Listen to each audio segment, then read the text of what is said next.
Hello everyone, welcome to my YouTube channel. मैं previous video देखिथिले ओडिसा रे आईन मान्य आंदोलन किपरि हेतिला एवं किपरि प्रस्ताव लाभ करितिला तार कार्यक्रम कोन थिला सब विषय रे पढिथिले। आज हम लास्ट पार्ट देखिबा तार दमन लीला किपरि हेतिला। तो चलंतु वीडियो को स्टार्ट करिबा। ओडिसा रे मध्य सरकार आंदोलन को प्रशमित करिया पई दमन लीला चलाइथिले।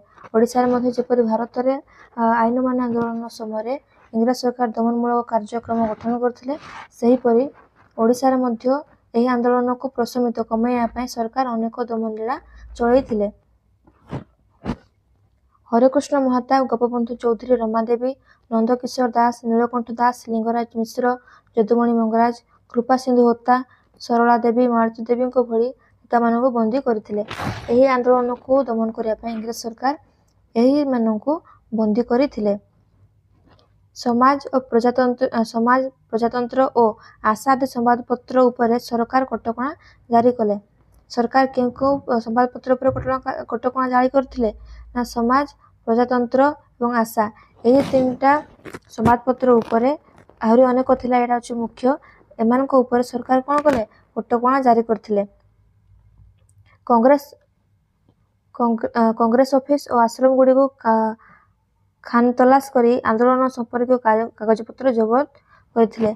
कांग्रेस रो आश्रम गुडी को खान तलाश करथिले, खोजाखोजी करथिले एवं जेतिके सब आंदोलन संबंधी कागजपत्र थिला ताको समाने जब्त करथिले।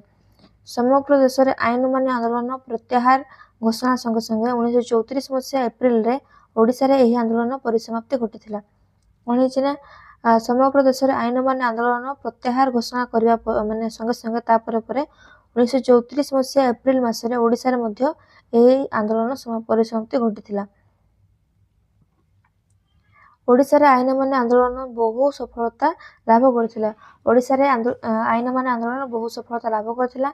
ओडिसा रे एही आंदोलन इंग्रज शासनर कुफल को जनसाधारण को अवगत कराइबा सहित जातीय स्रोत रे मिसी पूर्ण स्वराज हासिल पई उद्यम करिबा को उत्साहित करथिला।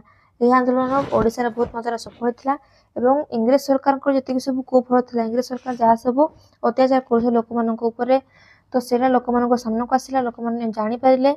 ता सहित लोक माने जातीय स्रोत रे मिसी पूर्ण स्वराज हासिल करिया पई उद्यम करिया को उत्साहित होइथिले। एहा हमर आईन मान आंदोलन कंप्लीट हला।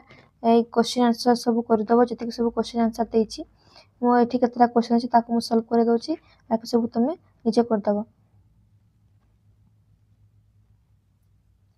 साइमन कमिशन भारतर केउ शहर रे पहुंची थिला?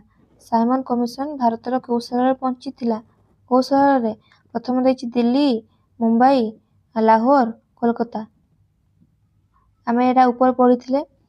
तो देखो क्वेश्चन केमते आछि ए हिसाब रे बोर्ड एग्जाम रे एमती क्वेश्चन आसीबो। साइमन कमिशन प्रथम ओडिसा रे साइमन कमिशन भारतर केउ शहर रे पहुंची थिला? को शहर रे? आंसर हबो मुंबई रे। तापर क्वेश्चन देछि लखनऊ ठारे साइमन कमिशन विरोधी शोभायात्री मध्यरु किए पुलिस लाठी माडर शिकार होइथिले? किए शिकार होइथिले? ऑप्शन देछि प्रथम देछि सुभाष चंद्र बोस, तापर देछि option 2 Mahatma Gandhi, option 3 Lala Lajpat Rai, option 4 Govind Ballabh Pant. किए होइथिले? तार आंसर हबो लाला लजपत राय। तापर देखिया कोन देछि द्वितीय गोलटेबल बैठक रे किए अध्यक्षता करथिले? द्वितीय गोलटेबल बैठक रे किए अध्यक्षता करथिले? Option A option 1 Lord Irwin, option 2 Ramsay McDonald, option 3 Winston Churchill, option 4 पंचम जॉर्ज। तार आंसर हबो रामसे मैकडोनाल्ड। तापर देछि दलित श्रेणी पाए पृथक निर्वाचन मंडली घोषणा प्रत्याहार दाबी रे गांधीजी केबठारु अनशन आरंभ करथिले? केबठारु से आरंभ करथिले? तार आंसर हबो 1932 सेप्टेम्बर 20। ता लास्ट क्वेश्चन केउठारे अनुष्ठित उत्कल प्रदेश कांग्रेस कमिटी सभा रे गोपबंधु चौधरी को ओडिसा रे आईन मान्य आंदोलन रो नेतृत्व देइथिला? ता पढिथिले? तार आंसर हबो बालेश्वर रे। तो मु एतिके क्वेश्चन आंसर कर देली, बाकी सब निजे कर दबो। जहा सब डाउट अछि मते कमेंट सेक्शन रे पचारिबो। आज पा एतिके, हम नेक्स्ट वीडियो रे गोटे नुवा चैप्टर स्टार्ट करिबा।